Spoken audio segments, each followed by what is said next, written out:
پھر اسی طرح ہم دیکھتے ہیں کہ جب انسان اس کے برعکس خرچ کرتا ہے تو اس کے اندر سکون، اطمینان اور خوشی کے جذبات پیدا ہوتے ہیں. صحابہ کرام کے اندر اللہ کے رسول صلی اللہ علیہ وسلم نے یہ صفت اور یہ صلاحیت اس قدر اجاگر کی کہ جس کی وجہ سے ان کے اندر صدقہ و خیرات کرنے کی اعلیٰ ترین صفات سامنے آئیں. مشہور واقعہ آپ کی خدمت میں پیش کرتی ہوں کہ ایک شخص رسول اللہ صلی اللہ علیہ وسلم کی خدمت میں حاضر ہوا اور عرض کیا، یا رسول اللہ صلی اللہ علیہ وسلم، میں سخت بھوکا ہوں، مجھے کھانا کھلائیے. آپ نے باری باری اسے اپنے تمام گھروں میں بھیجا، لیکن ہر گھر سے یہی جواب ملا کہ آج تو ہمارے اپنے لیے بھی کچھ نہیں. پھر آپ صلی اللہ علیہ وسلم نے لوگوں سے پوچھا، کون شخص آج کی رات اس آدمی کو اپنا مہمان بناتا ہے؟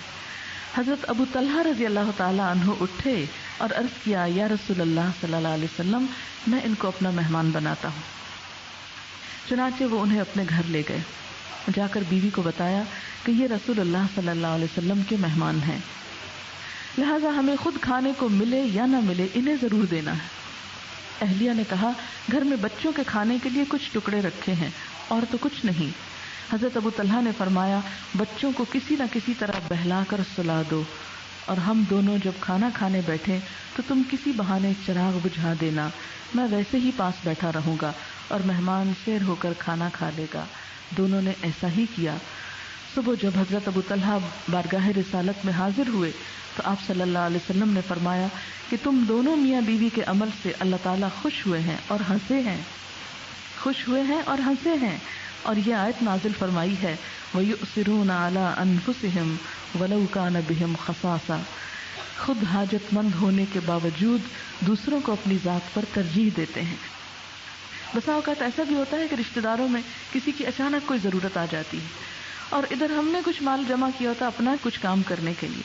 اس وقت انسان کا بڑا امتحان ہوتا ہے. ایک طرف کسی کی جان بچانے کا مسئلہ ہے، ایک طرف کسی کی عزت بچانے کا مسئلہ، اور دوسری طرف اپنی کچھ ضروریات جو ہیں ضروریات لیکن ذرا کم درجے کی. تو ایسے میں اگر کوئی انسان دوسرے کی ضرورت کو آگے بڑھ کے پورا کرتا ہے اور اپنی ضرورت کو کاٹ لیتا ہے تو اللہ تعالیٰ اس کی بے شمار ضروریات کو پورا کرنے کا ذمہ لے لیتا ہے اور ایسے شخص کو کبھی رسوا نہیں ہونے دیتا. آپ صلی اللہ علیہ وسلم نے قسم کھا کے یہ بات فرمائی ہے کہ صدقہ دینے سے مال کم نہیں ہوتا. جب کسی کی ضرورت پوری کرتا ہے انسان تو اس کے بارے میں بھی احادیث ہے کہ جو دنیا میں کسی مسلمان کی ضرورت پوری کرے گا اللہ تعالیٰ قیامت کے دن اس کی مشکلات میں سے کسی مشکل کو آسان کرے گا. یعنی جو دنیا میں کسی کی تکلیف کو دور کرنے کا سبب بنتا ہے، قیامت کے دن اللہ تعالیٰ حشر کے دن کی تکلیفوں میں سے کوئی تکلیف اس سے دور فرما دیں گے. پھر اسی طرح آپ دیکھیں کہ خرچ کرنے میں آتا ہے دین کے مقاصد پر خرچ کرنا، یعنی ضروریات زندگی پر خرچ کرنا، اپنی بھی اور غریبوں کی بھی اور دوسرے ضرورت مندوں کی. لیکن ایک اور چیز جس کی طرف خرچ کرنے کو کہا گیا وہ ہے فی سبیل اللہ، اللہ کے راستے میں خرچ کرنا. اللہ کے راستے میں خرچ کرنے میں کوئی بھی نیکی کا کام ہو سکتا ہے. مثلا کوئی شخص حج پہ جا رہا ہے اور وہ کچھ ضرورت مند ہے کہ مثلا ٹکٹ کے پیسے ہیں، وہاں کھانے کے نہیں، کھانے کے ہیں، رہائش کے نہیں، آپ جانتے ہیں آپ کے رشتہ داروں میں سے ہے اور ضرورت مند ہے، تو آپ اس کو تحفے کے طور پر یا مدد کے طور پر کچھ دے دیتے ہیں. تو وہ کیا ہوا؟ فی سبیل اللہ. وہ حج کو جا رہا ہے، وہ کچھ کھائے گا وہاں اور حج کرے گا تو اس میں آپ کا بھی ثواب لکھا جائے گا. اسی طرح کوئی عمرے کو جا رہا ہے یا نیکی کے کسی کام کو بھی جا رہا ہے تو وہ مدد جو ہے فی سبیل، سبیل کہتے ہیں نا راستے کو، اللہ کے راستے میں، یعنی کسی عبادت کے لیے یا کسی بھی نیکی کے کام کے لیے. پھر اس میں یہ چیز بھی آ جاتی ہے کہ اللہ کے دین کی تبلیغ، نشر و اشاعت اور خدمت کے لیے، یعنی اللہ کے دین کو پھیلانے کے لیے خرچ کرنا، یہ بھی انسان کے لیے بہت زیادہ اجر و ثواب کا باعث ہے. قرآن پاک میں آتا ہے، مثل الذین ينفقون اموالهم فی سبیل اللہ کمثل حبۃ انبتت 7 سنابل فی کل سنبلۃ 100 حبۃ واللہ یضاعف لمن یشاء واللہ واسع علیم. جو لوگ اپنے مال اللہ تعالیٰ کی راہ میں خرچ کرتے ہیں ان کے خرچ کی مثال ایسی ہے جیسے ایک دانہ بویا جائے، اس سے 7 بالیں نکلیں اور ہر بالی میں 100 دانے ہوں. اللہ تعالیٰ جس کے عمل کا اجر چاہتا ہے اس کی نیت کے مطابق جتنا چاہتا ہے بڑھاتا ہے. اللہ بڑی وسعت والا اور علم والا ہے. یہاں آپ دیکھیں کہ عام صدقات کے مقابلے میں جو صدقہ انسان فی سبیل اللہ کرتا ہے اس کا اجر 700 گنا بتایا گیا. کیوں؟ اس لیے کہ جس پیسے کے نتیجے میں دین کی خدمت ہوتی ہے اس سے بے شمار کا بھلا ہوتا ہے. مثال کے طور پر آپ غریبوں پر خرچ کرتے ہیں، بہت اچھی بات اور کرنا چاہیے، اور اس کا بہت اجر و ثواب ہے. کسی بھوکے کو کھانا کھلاتے ہیں، کسی پیاسے کو پانی پلاتے ہیں، یہ سب نیکی کے کام ہیں جس کے نتیجے میں انسان کی تکلیفیں دور ہوتی ہیں. لیکن ایک کام کہ جس سے دین پھیلے، جس سے لوگوں کے اندر خدا کا خوف پیدا ہو، جس سے انسانوں کے اندر انسانوں کے حقوق ادا کرنے کا شوق پیدا ہو، اس راستے میں خرچ کرنا اور بھی زیادہ اجر و ثواب کا باعث ہے. اب اس میں چھوٹی سی مثال ہے. مثلا آپ ایک یتیم خانہ بنواتے ہیں، اس میں کیا ہوگا؟ مثلا 100 بچے رہ لیں گے، 500 رہ لیں گے، پھر آپ اس کو سپورٹ کریں گے. آپ اکیلے ایک کام کر رہے ہیں، بہت اچھی بات ہے. ایک یتیم کو پالنا یا اس کا خیال رکھنا بھی بہت بڑی نیکی ہے. کہاں آپ نے 100 یتیموں کی رہائش کا انتظام کر دیا، بہت ہی بڑی اعلیٰ درجے کی نیکی. لیکن ایک دوسرا طریقہ بھی ہے، اور وہ کیا کہ اگر آپ کوئی ایسا طریقہ اختیار کرتے ہیں کہ جس سے صرف آپ نہیں 500 اور لوگ تیار ہو جاتے ہیں یتیموں کا خیال رکھنے والے. یعنی ایک تو آپ نے کام کیا نا کہ جس سے صرف آپ ہی یتیموں کا خیال کر رہے ہیں، لیکن ایک آپ جگہ ایسی بناتے ہیں کہ جہاں سے بے شمار لوگ ایسے پیدا ہوں کہ جو یتیموں اور مسکینوں اور معاشرے کے ضرورت مندوں کا خیال رکھیں. تو آپ نے کیا کیا؟ ایک ایسا دروازہ کھول دیا کہ جس سے خیر ہر طرف پھیلتا ہی چلا جائے. اسی لیے ہم دیکھتے ہیں کہ فی سبیل اللہ خرچ کرنے کا اجر اور ثواب جو ہے وہ پھر کئی گنا بڑھ جاتا ہے. 700 گنا خاص طور پر ذکر کیا گیا کیونکہ مثلا آپ کسی ایک طالب علم کو پڑھا دیتے ہیں. اب آپ دیکھیں کہ وہ زندگی بھر جو نیکی کرے گا اس کا نتیجہ کیا ہوگا؟ اس کا اجر و ثواب آپ کو ملے گا. مثلا مسجد بنوانے کا اجر و ثواب کیوں زیادہ ہے کہ جتنے بھی لوگ آئیں گے اس میں نماز پڑھیں گے، عبادت کریں گے، وہ سب اللہ کے ہاں لکھا جائے گا، گنا جائے گا، شمار ہوگا. آپ نے لوگوں کو ایک چھت فراہم کی کہ جس کے نتیجے میں وہ اللہ تعالیٰ کی عبادت زیادہ یکسوئی اور شوق و ذوق سے کر سکے. تو یہ فی سبیل اللہ ہو گیا، یعنی مسجد بنوانا بھی فی سبیل اللہ ہے. اسی طرح کسی کے لیے کتابوں کا بندوبست کرنا، کسی کے لیے فیس کا بندوبست کرنا، کسی غریب طالب علم کے لیے کھانے کا بندوبست کرنا، یعنی کوئی بھی ایسا طریقہ کہ جس سے دین پھیلے. مثلا آپ کوئی ایسا طریقہ اختیار کرتے ہیں کہ جس سے غیر مسلموں تک اسلام کی تبلیغ ہو. اب آپ ایک بھوکے کی بھوک مٹاتے ہیں تو اجر و ثواب ہے، ایک انسان کو جہنم سے بچاتے ہیں تو کیا وہ اجر و ثواب نہیں؟ یعنی آپ کی کوششوں کے نتیجے میں ایک شخص کو اسلام جیسی نعمت ملی، اس کو زندگی ملی، وہ جہنم سے بچ گیا. آپ نے ایک کتاب مثلا چھپوائی اسلام کی تبلیغ کے لیے، اس پہ پیسے لگائے. اب کیا ہوا کہ وہ کتاب ہزاروں نے پڑھی، اس میں سے کچھ پڑھ کر کیا ہو گئے؟ مسلمان ہو گئے. اب یہ جو روپیہ آپ نے لگایا اس کتاب کے چھاپنے پر، یہ فی سبیل اللہ لگایا. اچھا، اس سے کیا ہوا کہ جتنے لوگ مسلمان ہوئے اس کا اجر و ثواب کیا ہوا؟ آپ کو ملا، کیونکہ آپ سبب بنے. اب اس میں آپ دیکھیے کہ مسلمان ہونا کیا ہے؟ دراصل جہنم کی آگ سے بچنا ہے. ایک شخص کو جہنم کی آگ سے آپ بچا لیتے ہیں، اس میں کتنا اجر و ثواب ہے. آپ دیکھیے کہ ہم سے بڑھ کر کرسچن مشنریز جو ہیں وہ کس طرح اپنا روپیہ مال و دولت لگاتے ہیں کہ لوگوں کو عیسائی بنا سکیں. اگر آپ ان کے حالات اور واقعات پڑھیں تو دنگ رہ جائیں. میں جب یونیورسٹی میں پڑھ رہی تھی باہر، تو ہمارے ساتھ ایک لڑکی کام کرتی تھی یونیورسٹی کے ایک مینجمنٹ میں، تو وہ کرسچن تھی. تو میں اسی طرح برقع پہنتی تھی، تو اسے پتا تھا کہ یہ ایک ریلیجس خاتون ہے، تو اکثر سلام دعا کرتی، آ کے بات چیت کرتی. پھر اس سے ہم نے بہت کچھ کرسچینٹی کے بارے میں پوچھا. ہمیں شوق ہوا کہ ہم جا کے کسی چرچ کو وزٹ کریں، تو کوئی اگر ساتھ ہو تو ہمیں آسانی ہوگی. میں دیکھنا یہ چاہتی تھی اپنی آنکھوں سے کہ ہم اپنی مسجد کے اندر کیا کرتے ہیں اور یہ چرچ کے اندر کیا کچھ کرتے ہیں، ان کی عبادت کا طریقہ کیا. ایک ہوتا ہے نا سنا سنایا یا کتابوں میں پڑھا، اور ایک ہوتا ہے اپنی آنکھوں سے جا کے دیکھا، صرف ایک سیکھنے کے لیے. تو وہ ہمیں وہاں پر بھی لے کر گئی. اس نے ہمیں بتایا کہ وہ کچھ عرصے تک چھٹی جانے والی ہے. تو میں نے کہا کہاں جانے والی ہو؟ اس نے کہا کہ میں کیا کرتی ہوں کہ 1 سال جاب کرتی ہوں، پیسہ کماتی ہوں، پھر وہ پیسے جمع کرتی ہوں، پھر سال تبلیغ کے لیے نکل جاتی ہوں، کیونکہ ان کے ہاتھ عورتیں بھی ننس کی شکل میں اور تبلیغی مشن کے اس میں جاتی ہیں. جب میرا پیسہ اس میں ختم ہو جاتا ہے پھر میں آتی ہوں، پھر میں جاب کرتی ہوں، کماتی ہوں، پھر جاتی ہوں، پھر اسی طرح میری زندگی کا مشن یہی ہے۔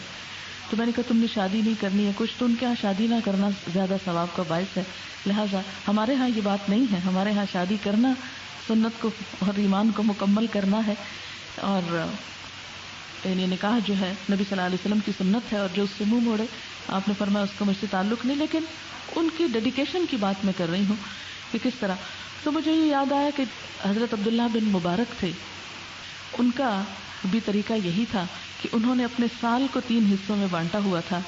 ایک حصہ جو تھا اس میں وہ کمائی کرتے، تجارت کرتے، جو پیسہ جمع کرتے وہ پھر یا حج کے لیے نکلتے یا جہاد کے لیے نکلتے، اور اس پہ صرف خود نہیں ہوتے تھے، اگر آپ ان کے حالات زندگی پڑھیں تو آپ کو معلوم ہوگا کہ اپنے ساتھ بے شمار طالب علموں کو اور لوگوں کو ساتھ لے چلتے، ان کو بھی حج کرواتے، یا پھر یہ کہ جہاد کے لیے نکلتے تھے، اگر کہیں جہاد ہوتا تو 4 مہینے جہاد پر لگاتے اور اس میں اسلحے میں اور دوسری چیزوں میں اپنا مال خرچ کرتے، اور 4 مہینے حدیث کی تعلیم دیا کرتے تھے، یعنی 4 مہینے سکھانے میں لگتے، 4 مہینے عملی طور پہ جہاد میں لگاتے، اور 4 مہینے کمائی کرنے میں لگاتے، جو کماتے پھر وہ آئندہ دین کے راستے میں اس طرح لگاتے تھے۔ ان لوگوں کی محنتوں اور کوششوں کی وجہ سے اسلام زندہ تھا، اور ان لوگوں کی وجہ سے بے شمار لوگوں نے دین کی خدمت کی، جس کے نتیجے میں آج بھی ان کی کتابیں اور علمی سرمایہ جو ہے وہ ہم تک پہنچا ہے۔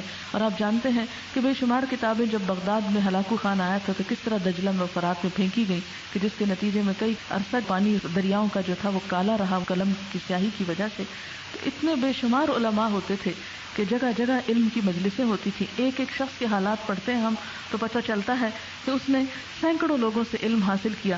میں اس میں سے چند ایک کی مثالیں آپ کو دیتی ہوں کہ ہمارے ماضی میں جو علماء حدیث تھے ان کے اساتذہ کی تعداد کیا تھی۔ مثلا ابو اسحاق السبیعی نے 300 استادوں سے حدیث حاصل کی۔ آج اگر کوئی شخص یہ کہے کہ میں 300 استادوں سے حدیث کا علم حاصل کروں تو کیا پوری مسلم دنیا میں 300 استاد بھی ہیں؟ 300 استاد ہی نہیں ملیں گے حدیث کے جو واقعی محدث ہوں اور واقعی عالم ہوں۔ لیکن اس دور میں کیوں یہ کثرت تھی؟ اس لیے کہ علم کے سیکھنے سکھانے کا شوق تھا اور لوگ اس راہ میں اپنا پیسہ لگاتے تھے۔ عبداللہ بن مبارک نے، جن کا بھی میں نے واقعہ آپ کو بتایا، انہوں نے 1100 لوگوں سے حدیث حاصل کی۔ مالک بن انس نے 900 لوگوں سے، ہشام بن عبداللہ نے 1700 لوگوں سے، ابو نعیم اصبہانی نے 800 علماء سے، ابن عساکر نے 1380 سے، امام زہری نے 20 برس تک سعید بن مسیب کی چوکھٹ نہ چھوڑی، 20 سال تک وہ اپنے استاد کے ساتھ رہے۔ حماد بن زید نے 20 سال ایوب کی ہم رکابی کی، سفر حضر میں جہاں کہیں جاتے وہ ان کے ساتھ رہتے۔ ایسے لوگ جو دن رات علم کی خدمت میں رہتے تھے، ان پہ خرچ کون کرتا تھا؟ یہی لوگ جن کو اس آیت پر ایمان تھا کہ وہ فی سبیل اللہ خرچ کر رہے ہیں۔ پھر اسی طرح یہ بے شمار واقعات اور ہمیں چیزیں ملتی ہیں۔ پھر ایک ایک شخص کے درس کے حلقے میں آگے بے شمار لوگ ہوتے تھے۔ مثلا حضرت ابو ہریرہ رضی اللہ تعالیٰ عنہ جو ایک صحابی ہیں، ان کے بارے میں آتا ہے کہ ان کے حلقہ درس میں بیک وقت 800 لوگ ہوتے تھے۔ یعنی پہلے شروع میں تو نبی صلی اللہ علیہ وسلم سکھاتے، اور آپ کو معلوم ہے کہ یہ بعد میں آنے والوں میں سے لیکن نمبر 1 تھے جنہوں نے سب سے زیادہ احادیث روایت کی، اور اصحاب صفہ میں سے تھے۔ ان کا کیا تھا کہ دن رات آپ صلی اللہ علیہ وسلم سے سیکھتے تھے، اور جب آگے سکھانے بیٹھے تو بیک وقت اتنے لوگوں کو سکھایا۔ ابن سیرین کے بارے میں آتا ہے کہ جب کوفہ گئے تو صرف یہاں 4000 طالب علم تھے، 4000 لوگوں نے ان سے سیکھا۔ پھر اسی طرح مدینہ میں ابو زناد کی ہم رکابی میں 300 طلبہ رہا کرتے تھے۔ ابو زناد ایک محدث تھے جن کے ساتھ 300 طالب علم رہا کرتے تھے۔ اب یہ طالب علم تو دن رات پڑھنے میں لگاتے تھے، ان پہ خرچ کون کرتا تھا؟ ان پہ خرچ مال والے کرتے تھے، جو فی سبیل اللہ کی ضمن میں آتا ہے۔ پھر اسی طرح مالک بن انس کے حلقے میں اتنی تعداد ہوتی کہ بیٹھنے کی جگہ نہ ہوتی، دروازے پر ازدحام ہوتا۔ علی بن عاصم کے درس میں 30,000 طلبہ شریک ہوتے۔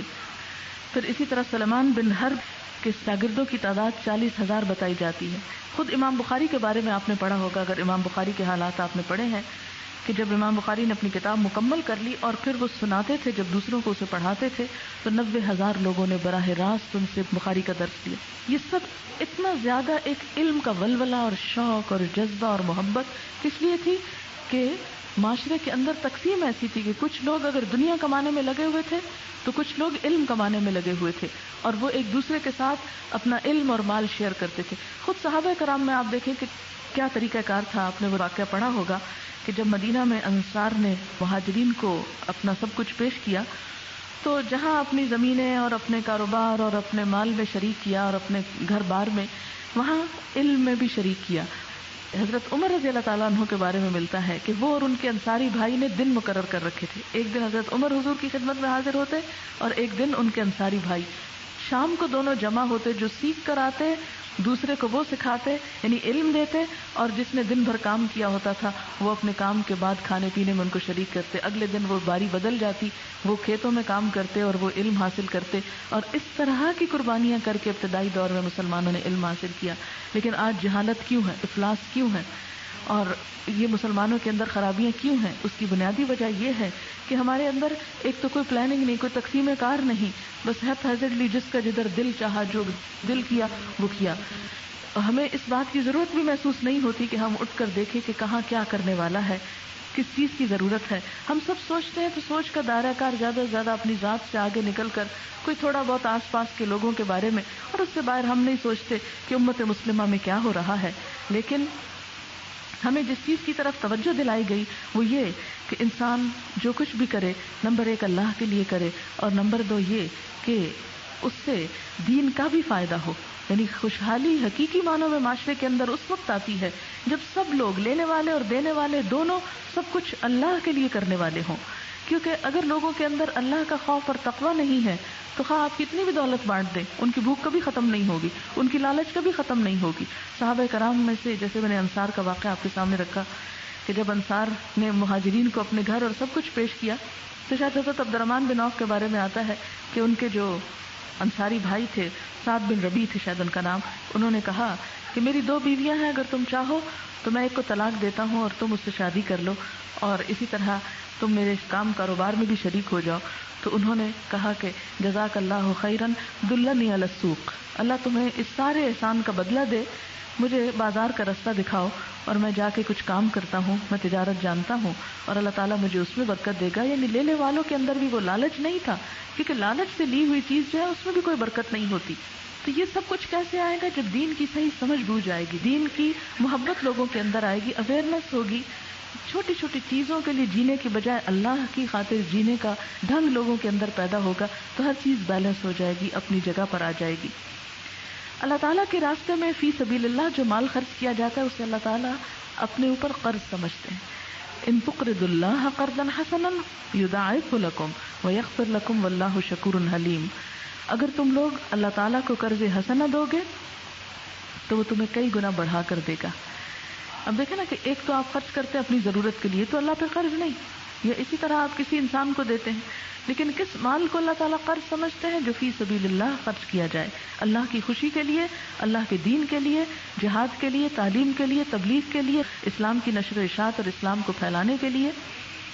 کراچی میں ایک جگہ ہے ملیر کے پاس جہاں پر کرسچنس کا ایک علاقہ ہوتا ہے جہاں پر ان کی ننز جو ہیں وہ رہتی ہیں.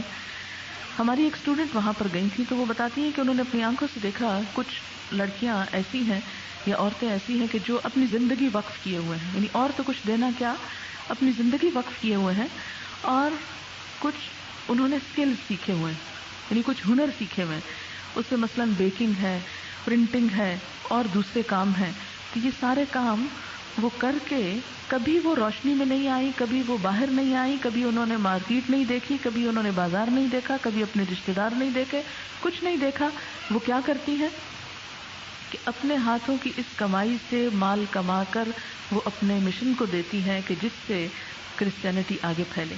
اور آپ کو شاید معلوم ہی ہو اور شاید آپ نے کبھی اخباروں میں پڑھا ہو کہ اس وقت پاکستان کے اندر کس قدر کرسچینٹی پھیل رہی ہے.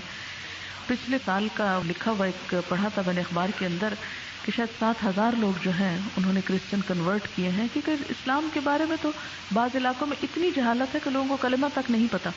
تو جب ان کو وہ کھانے کے لیے دیتے ہیں، تقسیم کرتے ہیں، مال دیتے ہیں، دوائی دیتے ہیں، اسکول بنا کے دیتے ہیں. اور آج کل انڈیا میں آپ کو معلوم ہوگا کہ کئی ہزار مشنری اسکولس ہیں.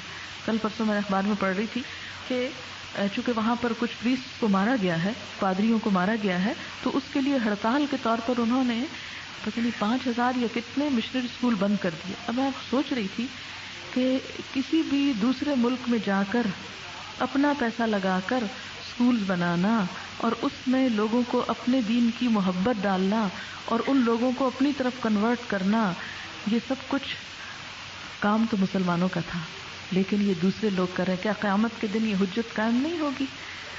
یعنی صرف انڈیا میں ہم مسلمانوں نے کتنے اسکول قائم کیے جو اسی طرح فری ہوں یا فری نہ بھی ہوں، تو جس میں بہترین تعلیم دی جاتی ہو، جس میں ایک مشن اور ایک مقصد ہو پیچھے. یعنی شاید مسلمانوں کے اسکول تو بہت سے ہوں، لیکن کتنے اسکولوں میں اللہ کی محبت ہے، کتنے اسکولوں میں انسان کو زندگی کا مقصد سکھایا جا رہا ہے یا بہترین مسلمان بنایا جا رہا ہے. تو ہم مسلمانوں کے لیے افسوس کی بات ہے کہ کرسچنس تو آگے بڑھ کر اپنے دین کی نشر و اشاعت کے لیے اپنا وقت بھی لگائیں، اپنی زندگیاں بھی لگائیں، اپنے مال بھی لگائیں اور اپنی زندگیوں کو وقف کر دیں، اور ہم اس کے مقابلے میں صرف دنیا کے لیے جئیں. تو بات وہی آ جاتی ہے کہ ہر امت کی ایک آزمائش ہے. ہماری آزمائش مال ہے کہ جب امت مسلمہ میں مال کی ہرس آ جاتی ہے اور مال کے پیچھے دوڑتے ہیں تو اعلیٰ مقاصد جو وہ ہمیشہ پیچھے رہ جایا کرتے ہیں. اس کے برعکس آپ دیکھیں کہ دینے کے مقابلے میں لینا، اور لینے میں بھی خاص طور پر سود کی طرف میں آتی ہوں کہ اللہ سبحانہ وتعالیٰ نے حرام مال میں جو کمائی کا ذریعہ ہے وہ ایک سود کو شمار کیا ہے کہ سود لینا دینا جو ہے یہ ان کاموں میں سے ہے جو کبیرہ گناہوں میں شمار ہوتے ہیں اور جس کی وجہ سے اللہ تعالیٰ کی سخت ناراضگی آتی ہے. اس میں سورۃ البقرہ کی آیت ہے الذین یأکلون الربا لا یقومون الا کما یقوم الذی یتخبطہ الشیطان من المس ذلک بأنہم قالوا انما البیع مثل الربا وأحل اللہ البیع وحرم الربا فمن جاءه موعظة من ربه فانتهى فله ما سلف وأمره إلى الله ومن عاد فأولئك أصحاب النار هم فيها خالدون يمحق الله الربا ويربي الصدقات والله لا يحب كل كفار أثيم إن الذين آمنوا وعملوا الصالحات وأقاموا الصلاة وآتوا الزكاة لهم أجرهم عند ربهم ولا خوف عليهم ولا هم يحزنون يا أيها الذين آمنوا اتقوا الله وذروا ما بقي من الربا إن كنتم مؤمنين فإن لم تفعلوا فأذنوا بحرب من الله ورسوله وإن تبتم فلكم رؤوس أموالكم لا تظلمون ولا تظلمون وإن كان ذو عسرة فنظرة إلى ميسرة وأن تصدقوا خير لكم إن كنتم تعلمون واتقوا يوما ترجعون فيه إلى الله ثم توفى كل نفس ما كسبت وهم لا يظلمون. ترجمہ ہے جو لوگ سود کھاتے ہیں ان کا حال اس شخص کا سا ہوتا ہے جسے شیطان نے چھو کر باولا پاگل کر دیا ہو، اور اس حالت میں ان کے مبتلا ہونے کی وجہ یہ ہے کہ وہ کہتے ہیں کہ تجارت بھی تو آخر سود جیسی چیز ہے، حالانکہ اللہ نے تجارت کو حلال کیا ہے اور سود کو حرام. لہذا جس شخص کو اس کے رب کی طرف سے یہ نصیحت پہنچے اور آئندہ کے لیے وہ سود خواری سے باز آ جائے تو جو کچھ وہ پہلے کھا چکا سو کھا چکا، اس کا معاملہ اللہ کے حوالے ہے. جو اس حکم کے بعد پھر اسی حرکت کا اعادہ کرے وہ جہنمی ہے جہاں وہ ہمیشہ رہے گا. اللہ سود کو مٹا دیتا ہے اور صدقات کو نشو و نما دیتا ہے. اللہ کسی ناشکرے اور بدعمل انسان کو پسند نہیں کرتا. ہاں جو لوگ ایمان لے آئیں اور نیک عمل کریں، نماز قائم کریں، زکوٰۃ دیں، ان کا اجر بے شک ان کے رب کے پاس ہے اور ان کے لیے کسی خوف اور رنج کا موقع نہ ہوگا. اے لوگو جو ایمان لائے ہو خدا سے ڈرو اور جو کچھ تمہارا سود لوگوں پر باقی رہ گیا ہے اسے چھوڑ دو اگر واقعی تم ایمان لانے والے ہو. لیکن اگر تم نے ایسا نہ کیا تو آگاہ ہو جاؤ کہ اللہ اور اس کے رسول کی طرف سے تمہارے خلاف اعلان جنگ ہے. اب بھی توبہ کر لو اور سود چھوڑ دو تو اپنا اصل سرمایہ لینے کے تم حقدار ہو. نہ تم ظلم کرو نہ تم پہ ظلم کیا جائے. تمہارا قرض دار تنگ دست ہو تو ہاتھ کھلنے تک اسے مہلت دو. اور جو صدقہ کر دو تو تمہارے لیے یہ زیادہ بہتر ہے اگر تم سمجھو. اس دن کی رسوائی اور مصیبت سے بچو جب کہ تم اللہ کی طرف واپس ہوگے. وہاں پر ہر شخص کو اس کی کمائی ہوئی نیکی یا بدی کا پورا پورا بدلہ مل جائے گا اور کسی پر ظلم ہرگز نہ ہوگا. اس سے 2-3 چیزیں پتہ چلتی ہیں. ایک تو سود کی حرمت کے بارے میں پتہ چلتا ہے. سود ہے کیا؟ اس کی آسان ڈیفینیشن یہ ہے کہ کل قرض جر نفعا فهو ربا. کل قرض جر نفعا فهو ربا. ہر وہ قرض جس سے فائدہ اٹھایا جائے وہ ربا ہے. یعنی مال قرضے کے طور پر دے کر پھر اس پر فائدہ اٹھانا بغیر کسی شراکت کے، بغیر کسی محنت کے، بغیر کسی کوشش کے، وہ سود میں شمار ہوتا ہے. اسی لیے اگر انسان کسی کو قرضہ دے تو اس سے تحفہ لینا بھی منع ہے. کیوں؟ اس لیے کہ وہ ایک طرح سے اسے اوبلائج کرتا ہے جواباً کہ تم نے میری مدد کی تو میں تمہیں اب یعنی ایک طرح سے خوش رکھ رہا ہوں. تو اس سے بھی منع کیا گیا. حتیٰ کہ ایک شخص کے بارے میں آتا ہے کہ اس نے کسی ایسی دیوار کے سائے میں پناہ لینا چاہی کہ جو کسی کو اس نے قرض دیا تھا اور اس کے نتیجے میں اس نے گھر بنایا تھا، تو اس سے بھی وہ ہٹ گیا یہ سوچ کر کہ نہیں، یہ بھی میں اس سے فائدہ اٹھا رہا ہوں، میرے لیے حلال نہیں کہ جس کو میں قرضہ دوں اس سے میں کسی قسم کا قرضے کے علاوہ کوئی فائدہ اٹھاؤں. ہاں یہ الگ بات ہے کہ اگر پہلے سے تعلقات ہیں، آنا جانا کھانا پینا ایک دوسرے کے ساتھ، تو وہ ایک اور چیز ہے. لیکن قرضے کے بعد کسی سے کچھ منافع حاصل کرنا وہ درست نہیں. اب دیکھیے کہ انسان کے جو مال کمانے کا ذریعہ اللہ تعالیٰ نے پسند فرمایا، جسے یہاں بھی آیا ہے کہ وہ تجارت ہے. یعنی جتنے بھی کمائی کے ذریعے ہیں اس میں سے پسندیدہ ذریعہ جو ہے وہ انسان کے ہاتھ کی کوشش اور محنت سے حاصل کیا ہوا مال ہے. تجارت میں کیا ہوتا ہے کہ جب انسان پیسہ لگاتا ہے تو اس میں نمبر 1 یہ کہ اس کی اپنی محنت شامل ہوتی، اور اگر اپنی محنت شامل نہیں لیکن صرف شراکت کر رہا ہے تو شراکت میں نفع اور نقصان دونوں کا اندیشہ ہے.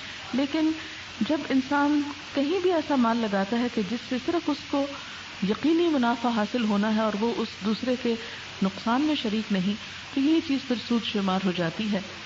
اور بسا اوقات تو جو شخص قرض لیتا ہے اور جس قرض پر انسان منافع لیتا ہے وہ غریب ہو سکتا ہے، بیمار ہو سکتا ہے، معذور ہو سکتا ہے، ضرورت مند ہو سکتا ہے، بے سہارا اور بے آسرا ہو سکتا ہے. تو یہاں پر کسی کی مجبوری اور غربت اور فقر اور افلاس سے فائدہ اٹھانا اور بھی برا ہے. تو عام روزمرہ زندگی میں تو کسی انسانی معاشرے کی فلاح و بہبود میں اس چیز کا تصور ہی نہیں کیا جا سکتا کہ کسی بیمار کی مجبوری یا کسی غریب کی یا دکھی اور پریشان کی مجبوری سے انسان فائدہ اٹھائے اور قرض دے کر صرف اتنا نہیں اس سے زائد واپس لے.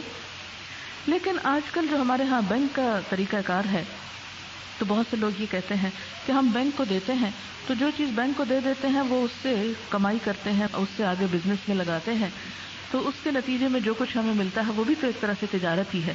اللہ تعالیٰ کو پتا تھا کہ انسانوں کی یہ نفسیات موجود ہے، اسی لیے قرآن پاک میں اللہ تعالیٰ فرماتے ہیں ذالک بأنہم قالوا انما البیع مثل الربا، کہ لوگ کہتے ہیں تجارت بھی تو سود ہی کی طرح ہے. جیسے تجارت میں فائدہ ہوتا ہے ایسے ہی سود سے بھی تو فائدہ ہوتا ہے.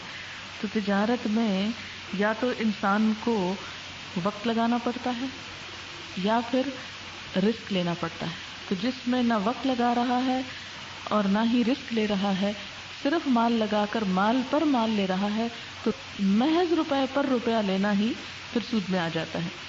پھر آپ دیکھیں کہ آج کل جو بینکوں کے اندر جس طرح لگاتے ہیں تو بینک اس پیسے کو رکھ نہیں چھوڑتے. بینک جب اس پیسے کو آگے لگاتے ہیں تو بسا اوقات آپ کو نہیں پتا کہ وہ حلال میں لگائے کہ حرام میں لگائے. جیسے پہلے بھی میں نے کچھ آمدنی کے ذرائع بتائے تھے کہ جو اسلام میں حرام شمار ہوتے ہیں. اب آپ جب خود بزنس کرتے ہیں تو آپ کو پتا ہوتا ہے کہ آپ کہاں لگا رہے ہیں، جائز ہے یا ناجائز ہے. لیکن بینک جب لگاتا ہے تو آپ کو نہیں پتا کہ وہ کس چیز میں لگا رہا ہے. بسا اوقات بینک ان کاموں میں بھی لگا دیتے ہیں جس سے خود آپ ہی کو نقصان ہو سکتا ہے.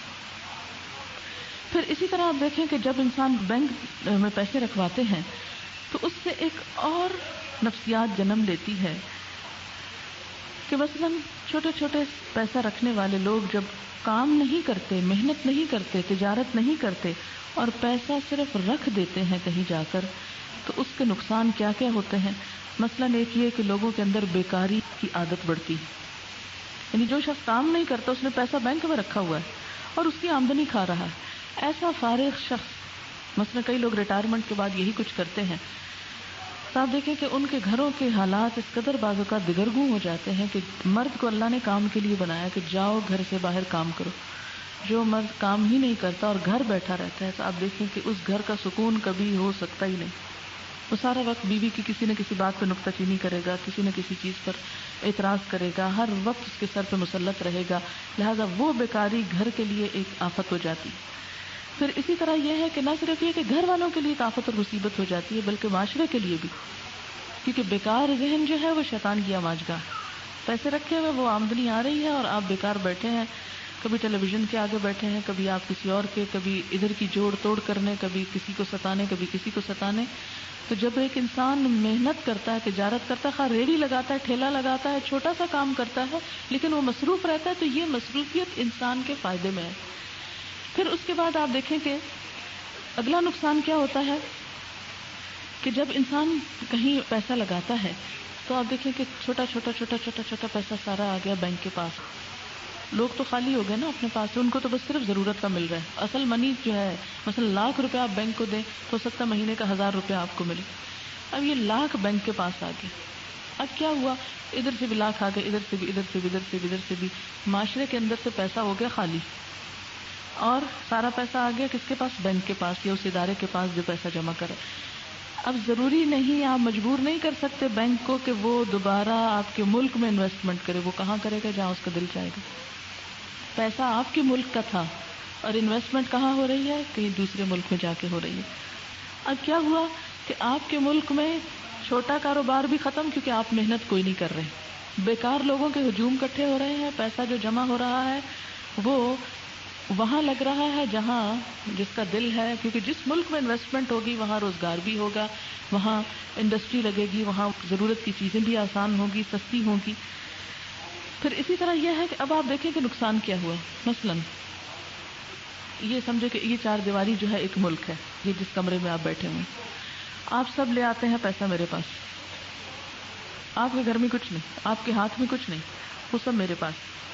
اب میں یہاں سے نکلتی ہوں, وہاں لگاتی ہوں, وہاں لگاتی ہوں, وہاں لگاتی ہوں. جہاں جہاں میں لگا رہی ہوں اس 4 دیواری کے باہر, وہاں جو لوگ ہیں ان کو کام بھی ملا, وہاں پروڈکشن ہوئی, وہاں ضروریات زندگی بھی لوگوں کی پوری ہوئی, معاشرے میں خوشحالی آئی. آپ کو کیا ملا؟ آپ کے تو حالات ہی خراب ہیں, سیاسی حالات میں بگاڑ ہے, کوئی امن و امان نہیں.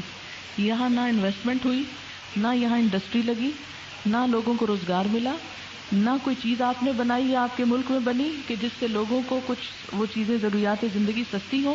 آپ خالی ہاتھ بیٹھے. اب آپ اپنی ضروریات کہاں سے پوری کر رہے ہیں؟ وہ باہر سے پیسہ لا رہے ہیں, باہر سے درآمدات آ رہی ہیں. یعنی کوئی اور ملک بنائے گا, جاپان بنائے گا, کوریا بنائے گا, تائیوان بنائے گا, چائنا بنائے گا, اور آپ ان کی بنی ہوئی چیزیں اپنے ملک میں لا کے استعمال کریں گے. یہی ہو رہا ہے نا پاکستان میں مثلا, کہ ہم خود نہ کچھ بناتے ہیں نہ لگاتے ہیں, افراد بھی بیکار ہیں, قوم بھی بیکار ہے, پیسہ دے دیا ہے بینکوں کو, وہ لے کے کہیں اور جا رہے ہیں, کہیں کاروبار اور بزنس کہیں اور فلرش ہو رہا ہے, چیزیں وہاں بن رہی ہیں, ملک میں چیز بن نہیں رہی, وہ آ رہی ہے کسی اور ملک سے. اب ایک چیز جو کسی اور ملک سے آتی ہے تو آپ کو پتا ہے کہ پھر اس پہ کیا آپ کو پے کرنا پڑتا ہے, بعض ٹیکس پے کرنے پڑتے ہیں. بعض اوقات یہ ہوتا ہے کہ وہ چیز آپ کی ضرورت کی نہیں ہوتی, آپ کے مقصد کی نہیں ہوتی, وہ کسی اور کے طریقہ کار پر ڈیزائن ہوتی ہے, کسی اور کی ضرورت کی ہوتی. پھر آپ دیکھیں کہ جب ملک کے اندر بزنس نہیں ہوگا تو ٹیکس پے کرنے والے بھی کم ہوں گے. جب ٹیکس پے کرنے والے کم ہوں گے تو کیا ہوگا؟ حکومت کی آمدنی کم ہوگی. جب آمدنی کم ہوگی تو سڑکیں نہیں بنیں گی, ہسپتال نہیں بنیں گے, اسکول نہیں بنیں گے, اسکولز میں فنڈز نہیں جائیں گے, یونیورسٹیز نہیں بنے گی, ریسرچ نہیں ہوگی. اب آپ دیکھیں کہ ایک سود فرد کو فائدہ ہو رہا ہے کہ اس کو مہینے کا 1,000, 2,000, 5,000 مل رہا ہے, لیکن جو اصل سرمایہ ہے اس سے جو آپ خود لگاتے ہیں 1,00,000, 2,00,000 اور جگہ جگہ لگتا یا اکٹھا ہو کے اپنے ہی ملک میں لگتا, تو اس کا نتیجہ کیا نکلتا کہ جن لوگوں کا پیسہ تھا اگر انہی پہ ہی لگ کے خرچ ہوتا تو ان کے اندر خوشحالی آتی. یہی وجہ ہے کہ جب سود جہاں ہوتا ہے وہاں پر کبھی حقیقی خوشحالی نہیں آتی. کچھ لوگ تو امیر سے امیر تر ہوتے چلے جاتے اور غریب سے سرمایہ لے کے وہ غریب سے غریب تر ہوتا چلا جاتا ہے. جب کم لوگ ٹیکس پے کرتے ہیں تو ٹیکس میں اضافہ کر دیا جاتا ہے, ٹیکس زیادہ سے زیادہ لگایا جاتا ہے. اس میں جو چھوٹا طبقہ ہوتا ہے اس کے اوپر مزید ایک ظلم و ستم ہوتا ہوتا ہے. اور پھر جب آپ خود کنگال ہوتے ہیں تو ورلڈ بینک اور IMF جو ہے وہ اپنی پالیسیز بنا کے آپ پہ مسلط کرتے ہیں. پھر اسی پیسے میں سے پھر آپ ہی کو قرضہ ملتا ہے. یہ جو قرضے آپ کو ملتے ہیں وہ دراصل آپ ہی کا پیسہ ہوتا ہے جو قرضے کی شکل میں دوبارہ آپ کو مل رہا ہوتا ہے, اور اس کے اوپر پھر آپ ہی سے سود وصول کرتے ہیں. اب آپ دیکھیں کہ آپ نچڑے کہ نہیں نچڑے, کہاں گئے آپ. تو یہ ایک پورا ایک ایسا سسٹم بن گیا کہ جس نے خود ہمارے اندر سے ہی ہمارا خون جو ہے وہ نچوڑ لیا. اب آپ کہیں گے کہ ٹھیک ہے اسی وجہ سے پاکستان میں غربت ہے, لیکن باقی اسلامی ممالک کا پیسہ بھی کہاں ہے, کن کے ہاتھ میں ہے, کس کے پاس ہے, اور ان کی سلامتی اور ان کی باقی چیزیں جو ہیں وہ بھی پھر انہی کے ہاتھ میں ہو جاتی ہیں. تو اس طرح ایک تو انسان کی عزت نفس جاتی ہے, دوسرا بیکاری بڑھتی ہے, تیسرا ٹیکس بڑھتے ہیں, چوتھا یہ کہ کوئی ہنر, اور مثلاً آپ دیکھیں نا کہ جب انڈسٹری نہیں لگنی ملک میں تو انجینئر کیوں بنائے آپ. وہ انجینئر جو بنیں گے بھی وہ باہر بھاگیں گے, سب امریکہ جائیں گے کہ وہاں جا کے ہمیں اچھی جاب مل جائے گی, وہ جائز ناجائز طریقے سے وہاں پہنچنے کی کوشش کریں. یہ ہمارا جو ٹیلنٹ وہاں جائے گا تو اس کا فائدہ اپنے ملک کو یا اپنے علاقے کے یا اس کمرے کے لوگوں کو تو نہیں پہنچے گا جب یہ اپنے برینز جو ہیں یہ باہر بھیج دیں گے. تو اس سے کیا ہوتا ہے کہ کچھ علاقے جو ہیں وہ کنگال ہو جاتے ہیں اور کچھ علاقے جو ہیں وہ فلرش کرتے ہیں. یعنی جس طرح غریب اور امیر میں فرق ہو جاتا ہے انفرادی لیول پر, اسی طرح پھر ملکی سطح پر بھی یہ فرق جو ہے بڑھتا چلا جاتا ہے. اسی لیے اللہ کے رسول صلی اللہ علیہ وسلم نے اتنی سخت بات فرمائی تھی کہ سود کے 70 درجے ہیں, ان میں سے کم تر درجہ ماں سے زنا کرنے کے برابر ہے. اتنا شدید گناہ آپ نے بتایا. یہ ابن ماجہ کی روایت ہے. معراج کی رات رسول اللہ صلی اللہ علیہ وسلم نے بعض لوگوں کو دیکھا جن کے پیٹ مکان کی طرح بڑے تھے اور ان میں سانپ ہی سانپ بھرے ہوئے تھے. آپ کے پوچھنے پر حضرت جبریل علیہ السلام نے بتایا کہ یہ سود کھانے والے لوگ ہیں. اسے مسند احمد اور ابن ماجہ نے روایت کیا ہے. میں کبھی کبھی سوچتی ہوں کہ اتنی سخت باتیں تو اللہ تعالیٰ نے قتل کے لیے اور باقی کسی بھی کبیرہ گناہ کے لیے اتنی بڑی بڑی باتیں نہیں کی جتنی سود کے لیے اللہ تعالیٰ نے کی. کیوں؟ اس لیے کہ جب کوئی ایک دفعہ اس کے پھیر میں آ جاتا ہے, یہ تو تھا نا یعنی جو ابھی میں نے بات کی کہ جن کو ملتا ہے ان کے ملنے میں پیچھے کتنے نقصان ہے پس پردہ, اور جو دیتے ہیں آپ دیکھیں کہ دیتے کون ہیں, جو ضرورت مند ہیں جب وہ لیتے ہیں. اور چھوٹے لوگوں کو تو ویسے بھی قرضے نہیں ملتے, اگر قرضہ ملتا بھی ہے تو چند لوگوں کو ملتا ہے. اور آپ نے عموماً دیکھا ہوگا کہ چند بڑے لوگ جو قرض لے جاتے ہیں یا وہ ملک سے فرار ہو جاتے ہیں یا پھر کیا ہوتا ہے کہ وہ معاف کرا لیتے ہیں, اور یا وہ اپنا وہ پیسہ باہر کے بینکوں میں ڈال دیتے ہیں اور وہاں سے پھر سود مزید لے رہے ہوتے ہیں, اور وہاں کا پیسہ انہی بینکوں میں پھر وہ مسلمان امت کے خلاف بسا اوقات استعمال ہوتا ہے. اور اس طرح ہماری قومی اسلامی غیرت جو ہے اور دین کی جو دھجیاں اڑ رہی ہیں وہ ایک پورا سرکل اور چین بنا ہوا ہے کہ جس کے نتیجے میں ہم سفر کرتے چلے جا رہے ہیں. اس میں آپ دیکھیں نہ تو میں معیشت دان ہوں, نہ میں کوئی قانون دان ہوں, میں نہ بہت بڑے فلسفے جانتی ہوں. مجھے تو صرف اتنا پتا ہے کہ اللہ تعالیٰ نے ایک چیز کو اگر حرام کیا اور اتنی شدت کے ساتھ حرام کیا ہے تو لازماً اس کے پیچھے کوئی بہت بڑی حکمت ہے, اور اگر ہم واقعی اس پر غور و فکر کریں تو وہ حکمتیں ہمارے سامنے آ سکتی ہیں. عام طور پر لوگ کہتے ہیں اچھا پھر اور کیا نظام ہو سکتا ہے, آپ اور کیا کر سکتے ہیں. تو بات یہ ہے کہ اگر ہم بڑے پیمانے پہ کچھ نہیں کر سکتے تو اپنی ذات سے تو شروع کر سکتے ہیں. اور اس میں سمجھتی ہوں کہ سب سے زیادہ لوگوں کو ایک کانفیڈنس دینے کی ضرورت ہے. پھر بات وہی آ جاتی ہے کہ لوگ تجارت کیوں نہیں کرتے. لوگ کہتے جی دھوکہ بڑا ہے, فریب زیادہ ہے, کوئی وعدہ پورا نہیں کرتا, کام صحیح نہیں ہوتا. اس کی کیا وجہ؟ اس کی پھر وہی وجہ ہے کہ لوگوں کے اندر علم نہیں, جہالت ہے. اور یوں بنیادی خرابی جو ہے وہ دین کے علم سے ناواقفیت ہے, خدا کے خوف کا نہ ہونا ہے, انسانی ہمدردی کا نہ ہونا ہے, خود غرضی کا عام ہونا ہے. یہ ساری بیماریاں اسی وقت دور ہو سکتی ہیں جب ہمارے معاشرے کے اندر صحیح طور پر سمجھ بوجھ پیدا ہوگی, دین دنیا دونوں کا علم آئے گا, اپنی پہچان ہوگی, اللہ کی پہچان ہوگی, مرنے کے بعد حساب دینے کا احساس ہوگا. اور اس کے لیے ہمیں ابتدا کس سے کرنی چاہیے؟ اس اویئرنیس کے پروگرام سے کہ لوگوں کے اندر زیادہ سے زیادہ اس علم کو عام کریں کہ جس کے نتیجے میں انسان بنے, جانور کی سطح سے اٹھے اور سب کچھ اپنے رب کی خاطر کرنے کا عہد کرے. تبھی معاشرے کے اندر فلاح اور بھلائی اور خیر خواہی آ سکتی ہے. چند ایک سوال آپ کر سکتے ہیں جن کے جواب مجھے آتے ہوں گے تو میں حاضر خدمت ہوں, اور اگر کوئی نہیں آتا تو آپ کسی علم والے سے پوچھ سکتے ہیں. بہرحال سوال کے لیے میں حاضر.